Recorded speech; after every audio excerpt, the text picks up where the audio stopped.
Thank you so much. I am self-isolating with a bunch of flutes. So I thought, what better than to share all of these with you guys, some of which may be a little bit more unusual and some that you may be a little bit more familiar with. And the flute, as Robin was saying, is the oldest melodic instrument, so I'm very biased, of course, but I think it's something that humanity really responds to the sound of in a very, very unique way. So to start us off, I'm going to take us back to the beginning of what we know of as sort of the Western classical flute in the Baroque period. We're going to look at this instrument, which is what I was just playing for you as I was warming up. This is a French Baroque flute, sort of created around 1680, the late 1600s, in the court of Louis XIV. And so if you can imagine, Versailles, Louis XIV, he curated his court with all of the best musicians and all of the best composers. And so he had this crew of Baroque woodwind players. And they were mainly oboists and bassoonists. And they actually invented this instrument, this sort of two-piece flute. It's just a stick with holes. A beautiful stick with holes, and this is boxwood and this is ivory. And if you're curious about these flutes or about the music I'm about to play, I'm just going to send you all a link to the chat. And that is a link to a little website that I built for today that has all of the pieces I'm going to play with the sheet music that you can look at as we're going along for when it's in the public domain, and a little bit more information about these instruments.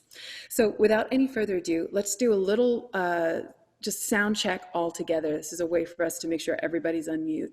I'm going to play you a song from the court of Louis XIV. And the court at that point became so obsessed with the flute because it had the incredible ability to play both really soft and loud dynamics. But the soft dynamics were what was especially beautiful to everybody. And so it became a favorite instrument to play a lot of the very popular songs that were being written. And these songs were called airs de cour, or courtly airs. And that's what I'm going to share with you today. And like so many of our pop songs that we hear on the radio, they were very, very similar song to song. And so this song has a descending bass line that's, if I were playing this with a partner, they would be playing these four notes underneath my melody.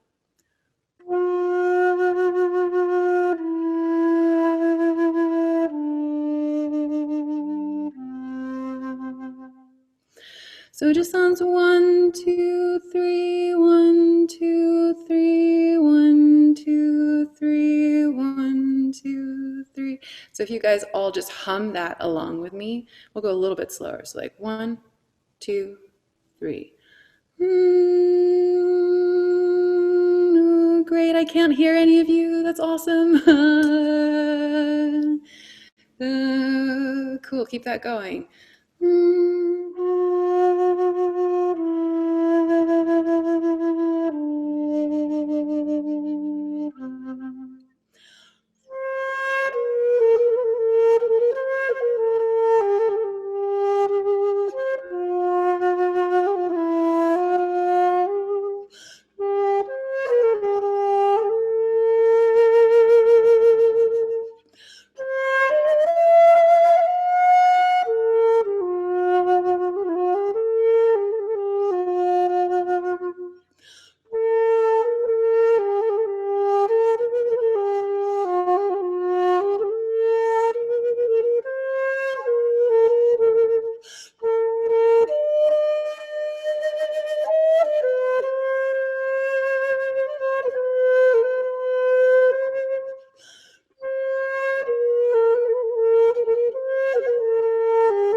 So I hope some of you maybe were singing along with those four bass notes the whole time. And if you're a guitar player or a pianist, you can actually start to realize those chords, and you can sing this piece with your friends at home. And so on that website that I just sent to the chat, you can find the sheet music for this, which is from, almost 400 years ago. And you can check it out, see how simple it is, but how beautiful. And this song is called Pourquoi du Rossignol, which, and the lyrics roughly translate to, why, sweet nightingale, do you wake me before the dawn? Have you come to tell me that my love has come back to me?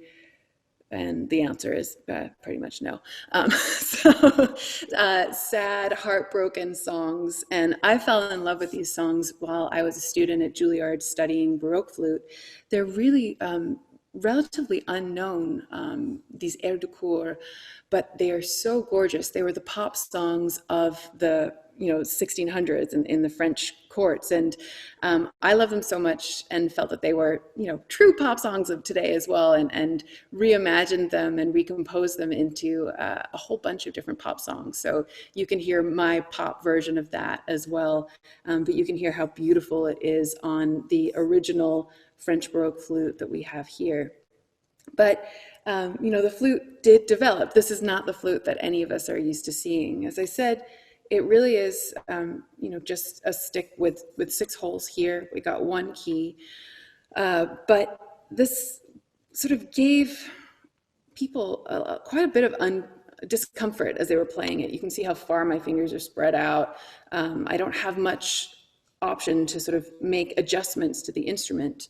So as time went on and people played around with this instrument, they chopped it up into 3 parts instead of 2. So now this is a Baroque flute just from a couple decades later, that you can see now I've got 3 sections, so I can really make my fingers feel a lot more comfortable.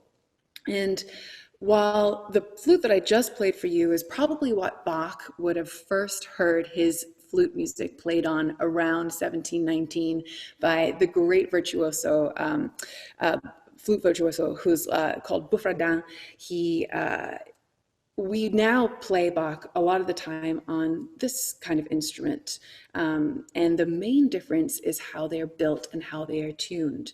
You'll notice that if I finger an A, which for those of you who've ever taken recorder or flute, just these first 2 fingers, and I play an A on this instrument.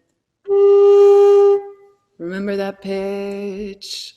And now if I play an A on this instrument, it's higher. So this instrument is now pitched at 415 is what we tune it to. So 415 hertz or sound waves per second, rather than the modern equivalent of 440. And this is something that we've sort of made generalizations for today. The amazing thing about flutes and oboes and bassoons is that they are the instruments that are used to recreate what we imagine the pitch people were using at various different points in time, because they survive relatively intact in their original form. Everything I'm playing for you today is a copy of an old instrument, but unlike a violin where you tune the strings up and down as you please, the flute is a fixed length. So we can sort of roughly imagine that in Germany, when Bach was performing, the pitch was roughly between 410 and 420. So we averaged that to 415, which happens to be a lovely half step apart from what we're used to hearing. All of that aside, I wanted to share with you some solo Bach for flute. That is a piece that perhaps some of you have heard, but is not the most famous solo flute for Bach that he wrote. Our most famous piece is the Partita for solo flute in A minor, which was the first piece he ever wrote for the flute after hearing Buffredin on the French Baroque flute. And if I just play you the opening of that on this,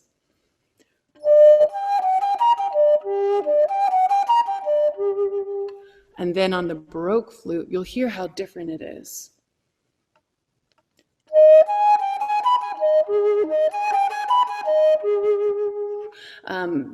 The sound quality is a lot less sort of like open and round and earthy, and of course the pitch is a little bit higher. So every time that we switch instruments, we're making these decisions about sort of the sound quality and the overall vibe that we're looking to create for our audiences. So that partita is the first piece that he wrote for the flute, and he spent the rest of his life, occasionally writing incredibly beautiful.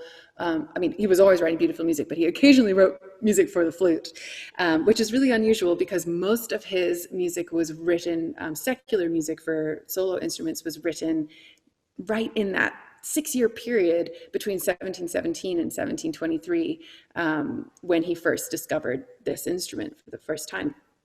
So, long story short, the piece I'd like to play for you is from a piece of music that he wrote during that time, but that has been long contested. And this is his Sonata in C major, which scholars now believe was written as a companion piece to the A minor partita.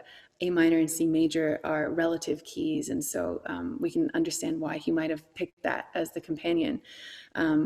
But it is contested because the bass line or the continuo accompaniment that is written with it, it doesn't really feel quite like Bach. And scholars have said, oh, there's something about this just doesn't quite fit.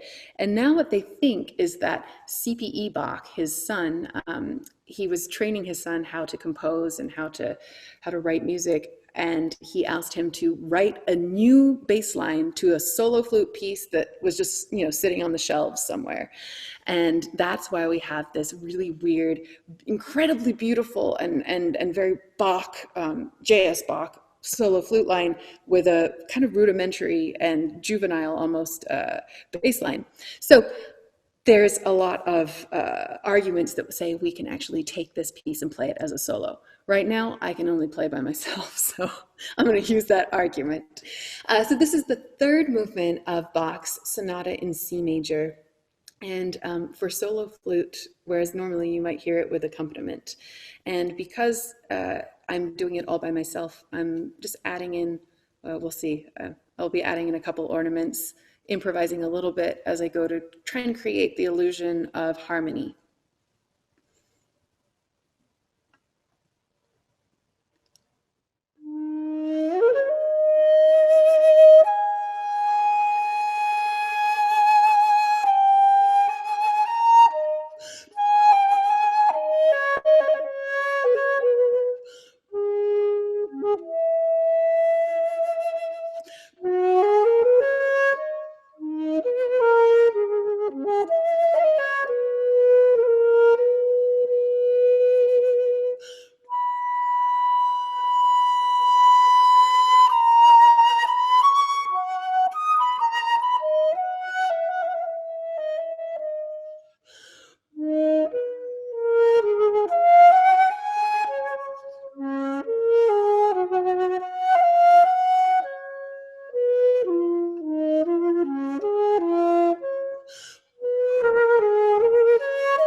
So that was Bach's Adagio from the C major sonata. I'm going to do some shameless promotion. This album is called Fly the Coop, which has that on it with my wonderful friends in the continuo band Ruckus. And so you hear that movement with a harpsichord, two theorbos, which are these giant, incredible guitars, bass, gamba, Baroque bassoon. It's a whole different experience. So you can kind of see just how brilliant Bach is and that it can be incredible solo, but also with all these additional colors.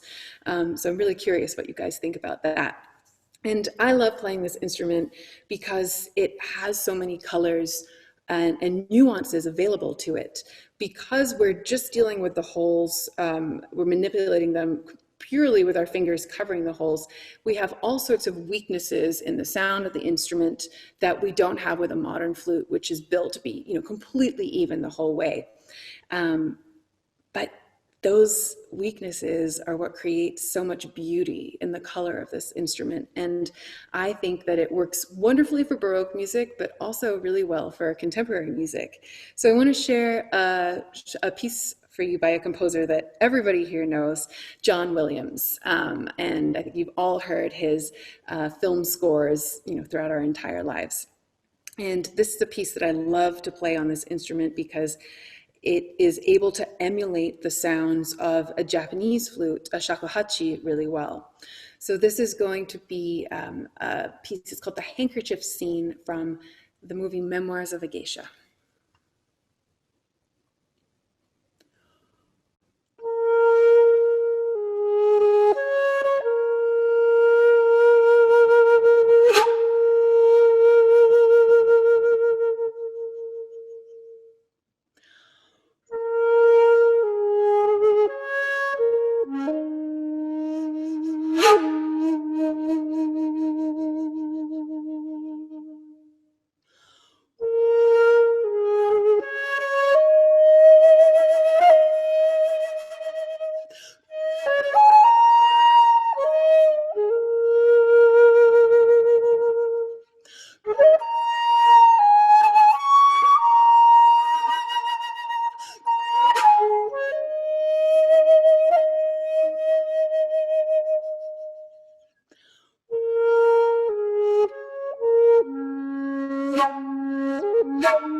John Williams' Memoirs of a Geisha, and you can hear just how wonderfully those various different techniques work on this Baroque instrument. That some people say, "Oh gosh, those don't sound like Baroque techniques," but even Bach was actually using extended techniques in some of his writing. He does all sorts of funny things. That's something that if anyone is curious about, we can talk about later. And very fun to get to play that piece in front of this amazing backdrop that is actually, my mom made this. I was born in Japan, and so she made this out of one of her old kimonos. So it's kind of fun to get to do it in front of some beautiful art that my mother made. So moving on, sorry, I talk way too much. Thank you guys all for your patience. If you have any questions about any of these, definitely throw them into the chat, and I'm happy to answer any questions at the end of the performance. Just like with the transition from the French Baroque flute to this, musicians were constantly trying to figure out ways that they could make these instruments even easier to play. And as music became more and more chromatic, we had to figure out ways to play chromatic scales better because, oh boy, on this it sounds terrible. I mean, it's very uneven. You have to do all like a crazy head dance the entire time. So as time went on and we get closer to the Industrial Revolution, all of these things are happening. We start to add keys. So this is a classical flute. It's the flute that Mozart and Beethoven would have known. It has 8 keys. We've extended the range down to a low C, which Mozart uses in his flute and harp concerto. There's one time he just plops a low C, which is great. And it allows us to have incredible facility in a lot of the melodic chromatic passages that people like Mozart and Beethoven really put in their music quite a bit. And just like the difference between the French Baroque flute, which, as you remember, here's the A, and the A, and now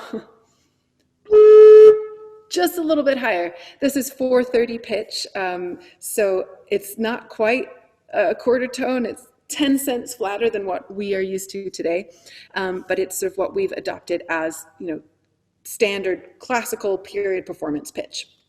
And so I wanted to play you a little piece that I think a lot of people know, but perhaps not in this version. And this is a piece by a composer called Friedrich Kuhlau, who is very well known to every flute player that ever existed. But his is quite a sad story in that he was a very prolific writer, but most of his music was destroyed in a fire, except all of his flute music. So he's very well known to us, but not to anyone else. He had one eye because when he was a teenager, I think he hurt one of his eyes in an ice skating accident. So he looked awesome. He was a badass of the flute writing repertoire, and he was also one of the first proponents of and big champions of Beethoven's music in his native Denmark. So this is a piece that he arranged for this flute, and it has really interesting connotations, which I'll talk about a little bit after this. So this is Kuhlau's, this is just the theme, it's just a little excerpt from a much longer theme and variations he wrote, all based on the tune, The Last Rose of Summer.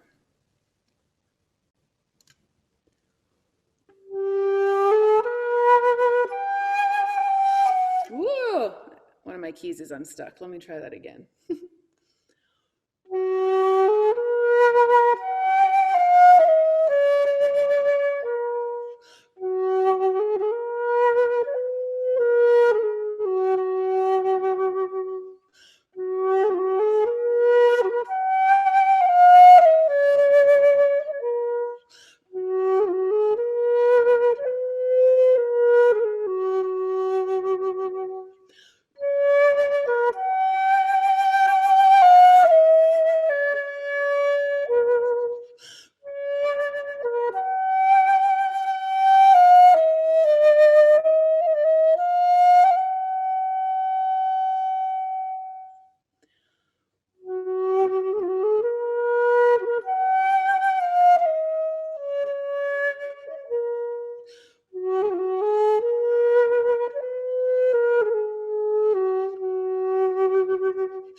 So a little excerpt from Kulal's Variations on the Lost Rose of Summer, which, as I think many people know, is a traditional Irish song. And that's particularly interesting for this instrument because as time kept going further and further, people kept adding even more keys to this instrument. And so people would start to throw away the old models. It's kind of like the iPhones. You got the new flute, threw away the old one. And a lot of poor musicians, a lot of folk musicians would take these perfectly beautiful, great instruments out of the trash and repurpose them for their own uses. So this instrument, really, as you're seeing it right now, is exactly the same as what we know of as a traditional Irish flute. And so when you're listening to traditional Irish flute music, they're using this and playing all these incredible reels and a variety of really just beautiful pieces, but using the same exact instrument that both Mozart and Beethoven were writing for. So it's really interesting to see how the instruments can sort of change and develop as different people get their hands on them. And this happened quite a few times. And as people kept adding more and more keys, the instrument started to get weaker and weaker. I mean, imagine you're drilling all these random holes in and you're like, oh, well, now I made a mistake there. I'm going to plug that one there. And it sort of starts to reach a point where it can't actually get any better in its existing form. So in the mid 1800s, a man named Theobald Baum completely redesigned the instrument to what we know of as today, the modern flute, which is shiny and has a billion keys on it, and is able to play things completely evenly for the entire range of the instrument. A chromatic scale on this, everything sounds completely even, whereas when I did it on the Baroque flute, not so even, not built to do that kind of playing. But this kind of equalness that we see both in the flute, but also in instruments, all instruments. Think about the piano, which is tuned to equal temperament. Every half step is the same distance, 100 cents apart from each other, which didn't exist really up until this, or wasn't used. It wasn't used up until the onset of the piano and these kinds of instruments. And so this allowed composers like Debussy to sort of create their signature sounds. A lot of it has to do with the onset of equal temperament. And if you're curious about all of that, I love to geek out. I forgot to say at the beginning, this is going to be a very geeky concert. So thank you all for joining that. Debussy wrote an incredible piece for solo flute that I imagine a lot of people have heard, but it would be remiss not to include it on this, Flutes Through the Ages showcase. This is a piece called Syrinx, and it is based on an ancient Greek myth about the demigod Pan, who was a satyr, so he was half goat and half human. So shocking for anyone to encounter. And he lived in the fields and he tended his flock. He was a shepherd. And there were these beautiful rivers that lined his fields. And in those rivers lived even more beautiful water nymphs. And the most beautiful of them all was Syrinx. And Pan fell completely in love with Syrinx in what we would now say today as a completely inappropriate way. His attention was not welcome, to say the least. But he followed Syrinx. He was constantly searching her out, and she didn't want anything to do with him. And so she pled to Zeus. She said, please, can you do something about this guy? And so Zeus turned her into a bed of reeds that lined the bank of the river where she used to live.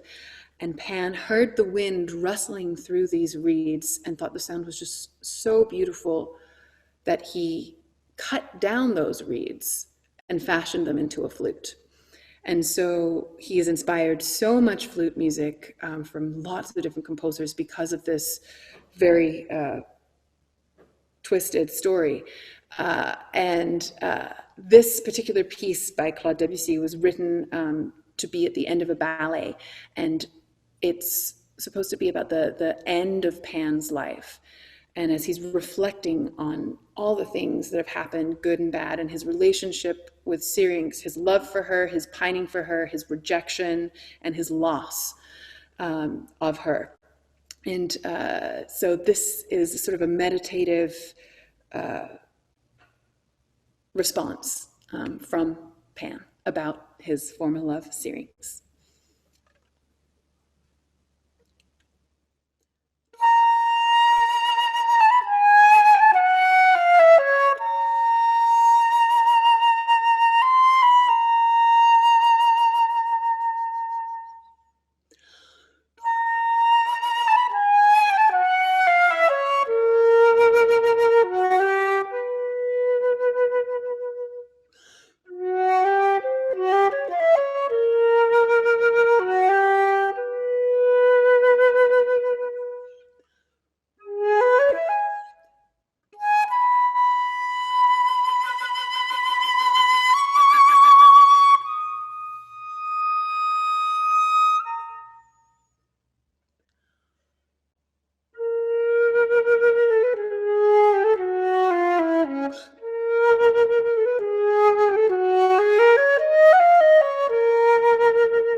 Claude Debussy's iconic Syrinx that has inspired many a solo flute work since. And we're very lucky as flute players in the 20th century that the instrument has really been embraced by so many composers, and so many composers that are also really excited about finding new sounds on this instrument. Sounds that maybe you were taught to avoid when you're starting to learn the instrument, but that have so much expressivity and color, notes in between each note, and taking one note and splitting it into 3 or 4 different colors and sounds. And it's really cool what you can do, not only with this instrument, but all of the flutes that I play today. And so to end things for us, I'm going to finish with a piece that I have loved and played since I was 8 or 9, I think. And this is a request from Nick. So this is this is for you. This is The Great Train Race by Ian Clark. And Ian Clark is an amazing flute player, amazing composer from England. And I grew up in England and so was first introduced to his music there. But he has become kind of a phenomenon for writing really, really fun and inventive music that incorporates lots of crazy sounds. So this is The Great Train Race. I want to imagine that you guys are all allowed to get on a train or go anywhere. And you're on this train and it is just hurtling down. Like there are no brakes, you cut the brakes, it's a disaster. So with that happy note, here's Ian Clark's The Great Train Race.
Thank you.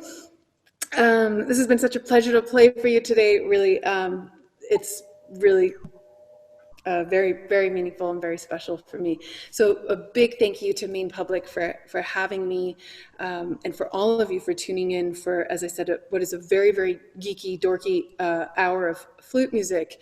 And if this is, again, anything that I play today is all on that website. You can check it out and listen to it. Go and support these composers. Listen to this music, play this music at home. If you now have decided that you want to play the flute, you absolutely can make your own one out of a PVC pipe. I made a little video for Handel and Haydn about how you can make your own Baroque flute PVC pipe.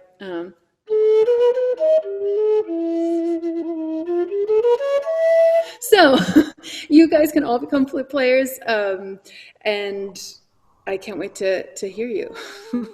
That's So so thank great, you. Emmy. Thank you. Beautiful, absolutely beautiful. And thanks everybody, and we hope to see you at the next Tiny Screen concert.